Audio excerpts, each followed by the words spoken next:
పరిచర్యను చేయుట కొరకే పరిశుద్ధుడా నీ కృపనిచ్చినావు.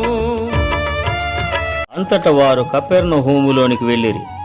వెంటనే ఆయన విశ్రాంతి దినమున సమాజ మందిరములోనికి పోయి బోధించెను. ఆయన శాస్త్రుల వలె గాక అధికారము గలవాని వలె వారికి బోధించెను గనుక వారు ఆయన బోధకు ఆశ్చర్యపడిరి. ఆ సమయమున వారి సమాజ మందిరములో అపవిత్రాత్మ పట్టిన మనుష్యుడొకడుండెను. వాడు, నజరేయుడగు యేసు, మాతో నీకేమి?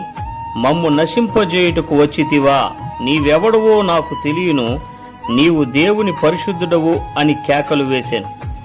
అందుకు యేసు, ఊరకుండుము, వానిని విడిచిపొమ్మని దానిని గద్దింపగా ఆ అపవిత్రాత్మ వానిని విలవిలలాడించి పెద్ద కేక వేసి వాని విడిచిపోయాను. అందరూ విస్మయముంది, ఇదేమిటో, ఇది క్రొత్త బోధగా ఉన్నదే, ఈయన అధికారముతో అపవిత్రాత్మలకును ఆజ్ఞాపింపగా అవి ఆయనకు లోబడుచున్నవని ఒకనితో ఒకడు చెప్పుకొనిరి. వెంటనే ఆయనను గూర్చిన సమాచారము త్వరలో గలిలయ ప్రాంతములందంతటా వ్యాపించెను.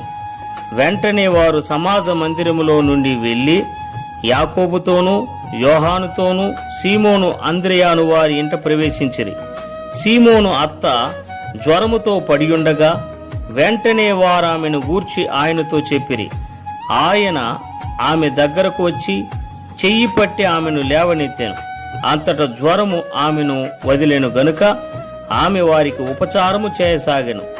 సాయంకాలము ప్రొద్దు గుంకినప్పుడు జనులు సకల రోగులను దయ్యములను పట్టిన వారిని ఆయన యొద్దకు తీసుకొని వచ్చేది.